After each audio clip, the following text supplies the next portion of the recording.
ते सरपंच कुठे राहतात? ते समोर तिकडे. ओ सरपंच, तुम्हाला कोणतरी भेटायला आलाय.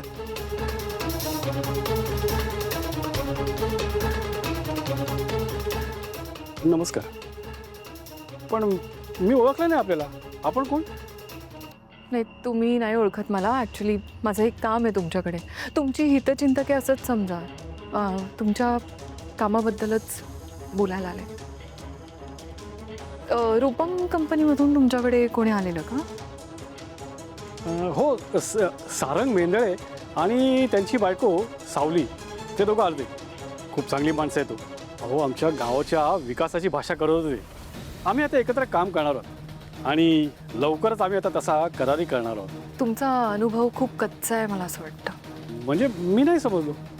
नाही म्हणजे सुरुवातीला सगळी माणसं चांगलीच वाटतात, पण तुम्ही त्यांची चौकशी नीट केली आहे का? म्हणजे सारंग मेहंदळींची. आता हल्लीच ते एका खुनाच्या आरोपाखाली जेलमध्ये होते, हे माहिती आहे का तुम्हाला? हे बघा मॅडम, आम्ही फक्त देवावर अंधारा विश्वास ठेवतो, माणसांवर नाही. त्यामुळे आम्ही चौकशी केली आणि आम्हाला समजलं की ते निर्दोष सुटले. हो, निर्दोष सुटले. कोर्टात सिद्ध झालं नाही म्हणून त्याने खून केला नाही असं नाही ना होत. ती माणसं फसवण्यात पटाईत आहेत. आता मागच्या वेळेलाच एका गावात असाच प्रोजेक्ट घेऊन गेलेले, करार केला आणि तिकडच्या लोकांना फसवलं. मग जेव्हा गावकरी विचारायला आले तर उलट धमकी दिली की तुमच्यावर केस करू म्हणून. पण मला सांगा, तुम्ही मला हे का सांगायला आलात? आणि हे सांगण्यासाठी तुम्ही इथपर्यंत आलात? मी पण त्यांच्या कारस्थानाची बळी. ॲक्च्युली मला पण फसवलंय त्यांनी. खूप चांगलं वागले नाही आहे माझ्यासोबत. आणि जे मी भोगलंय ते तुम्हाला किंवा इतर कोणाला भोगायला लागू नये म्हणून मी इथे तुम्हाला सावध करायला आले. म्हणजे बघा, शेवटी प्रश्न तुमचा आहे, तुम्हाला हा करार करायचा आहे की नाही. पण माझं असं म्हणणं आहे, तुम्ही हा करार नाही केला तर उत्तम. बाकी तुमची मर्जी आहे. मी निघते. सारंग मेहंदळे, आता बघूच या तू नवीन बिझनेस कसा सुरू करतोस ते. आपला हर्बल प्रॉडक्टचा प्रोजेक्ट खूपच महत्त्वाच्या टप्प्यावर आलाय. तू काही रॉ मटेरियल सप्लायरशी बोलणार होतास. आपले काही वेंडर्स आहेत, काय झालं त्याबद्दल? हेच बोलण्यासाठी मी इथे आलोय. मी एका गावात गेलो होतो तर गावकरी आपल्याला औषधी वनस्पती द्यायला तयार आहेत आणि आपण पण 40 एकरची जागा घेतली आहे. तर तिथे आपण औषधी वनस्पती लावणार आहोत. पण त्या गोष्टीला थोडासा वेळ लागेल. नाही, चांगली गोष्ट आहे. बिझनेस एक्सपॅन्ड होतोय. पण एक्सपान्शन बरोबर तुला मॅनपॉवर पण लागणार. तू नीलला घेणार आहेस का बरोबर? आता तरी गरज नाही. जेव्हा गरज लागेल तेव्हा मी सगळ्यांनाच इन्व्हॉल्व करेन. आणि आई, तू म्हणतेस की तू रिटायर झाली आहेस वगैरे, पण तुझी मदत लागणार आहे मला. नक्कीच. आणि मी आहे ना इथेच. मी कुठे चालले आहे. पण खरंच आम्ही ना एवढंसं रोपटं लावलं होतं, त्याचा वटवृक्ष झाला. आणि आता तुम्ही मुलं रूपम कॉस्मेटिक्सचा डोलारा खूप छान सांभाळताय. बघून आनंद होतो आम्हाला. पण सारंग, खरंच तुला आणि नीलला हे हँडल करायला जमणार आहे का? तुम्हाला कोणाची तरी मदत लागेल ना? अरे ऐश्वर्या आहे ना, तिला घे मदतीला. अजून एका व्यक्तीची गरज आहे, ज्या व्यक्तीवर आपण पूर्णपणे जबाबदारी टाकू शकतो. एक मिनिट. तू जर का राजकुमार बद्दल बोलत असशील तर माझा नकार आहे. हा, एकतर माझ्या मनाविरुद्ध जाऊन त्याला तुम्ही घरात आणलं, मी काहीही बोलले नाही. अमृताला त्याच्याबरोबर मी आता संसार करू देते, त्याबद्दल सुद्धा माझं काहीच म्हणणं नाही आहे. पण आता रूपम कॉस्मेटिक्सच्या कुठल्याही आर्थिक व्यवहारात मला तो नकोय, मी आधीच सांगून ठेवते. माझा साफ नकार आहे. दादाबद्दल बोलत नाहीये मी आई, त्याने स्वतःच नकार दिलाय. मग कोण? सोहम. सोहमला रूपम कॉस्मेटिक्समध्ये अजिबात इंटरेस्ट सुद्धा नाहीये आणि त्याचं बरं चाललंय. मी तर म्हणते चांगलीच गोष्ट आहे. आपण सगळे आहोत ना रूपम कॉस्मेटिक्स बघायला. आपल्यातलं एक कोणीतरी वेगळं करिअर ऑप्शन चूज करतंय, ही चांगली गोष्ट आहे. आणि नीलला त्याची कामं करू देत.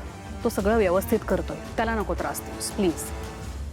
मी दुसऱ्या कुणाबद्दलच बोलत नाहीये. मग कोण राहिलं आता? सावली. काय? सावलीबद्दल बोलतोय मी आई. मी सांगतो आई, थांब. म्हणजे रॉ मटेरियल्स गोळा करण्यासाठी आम्ही ज्या गावामध्ये गेलो होतो तर बोलणी करता असताना त्यांनी आम्हाला साफ नकार दिला. त्यांच्याशी बोलताना असं कळलं की त्यांचा एक जुना अनुभव आहे. काही कंपन्यांनी त्यांना फसवलंय, त्यामुळे ते आपल्याला औषधी वनस्पती द्यायला तयारच नव्हते. त्यांनी साफ नकार दिला होता. सावली त्यांच्याशी बोलली आहे. सावली बोलली म्हणून ते तयार झाले.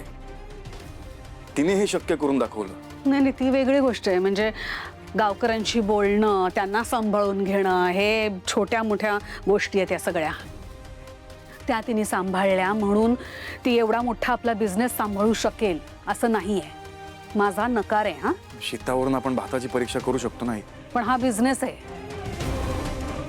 इथे एक एक शीत तपासून घ्यावं लागतं.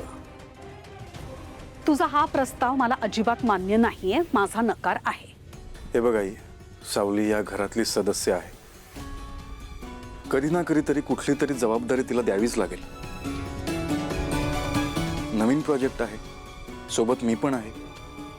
आत्तापासूनच जर तिने सुरुवात केली तर काय हरकत आहे. नाही, माझं म्हणणं उलट आहे. हे नवीन प्रोजेक्ट आहे म्हणून ती मला इथे नकोय.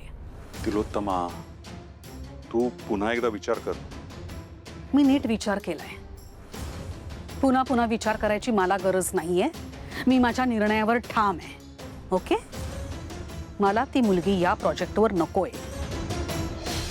हालात तुम्ही थांबा रुक रुक, बाद में बात करता हूँ. अरे वाईफाय हो काय हे काय झालं हाताला तुमच्या? काय लागलं? काही झालेलं नाही एवढं. खरंच सांगतो, काही नाही. हे बघ, गेलं गेलं. अगं छोटूला सांगितलेलं क्रॅम्पवर चढवू नको गाडी.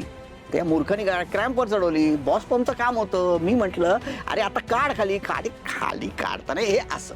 हो मग तुमचा तो बॉशपॉ काय ते आहे ते तू सांभाळून काढायचा ना. बॉस पंप ऑप्शन नाही. अहो जे काय असेल ते सांभाळून काढायचं. काळजी घ्यायची स्वतःची. आरामात करायचं ना काम. ऍक्च्युली ते ना फक्त बॉस पंप आहे. आरामातच करत होतो. केलाय ना इतके दिवस आराम. आता थोडे कष्ट करू दे मला. कळलं का? करू दे मला कष्ट. बरं ऐक ना, हे घ्या, हे घ्या आजची कमाई. मला का देत? पैसे दिले की ठेवतात. हक्क आहे तुझा या पैशांवर. घरची लक्ष्मी आहेस तू. नाही नाही खरंच सांगतो, खूप आधी करायला हवं होतं मी हे सगळं. पण आलंय ना आता मला शहाणपण. राहू दे की. ठेव. हो नको ठेवा तुम्ही. तुम्हाला लागतील ना खर्चाला. ओके, मला लागले तर मी तुझ्याकडे मागेन. बोलू शकतो मी. प्लीज ठेव. Please please please.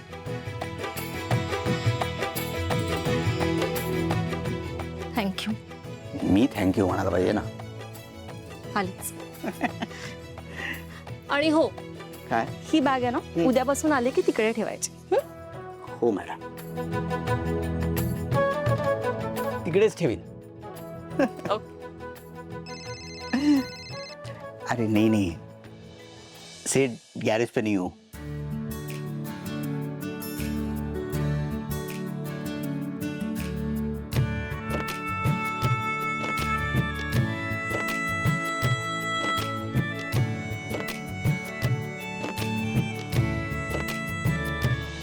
नंतर एक पोरगी आली एकदम धीट. आणि ती व्यक्ती म्हणजे अहिल्या वेसकर.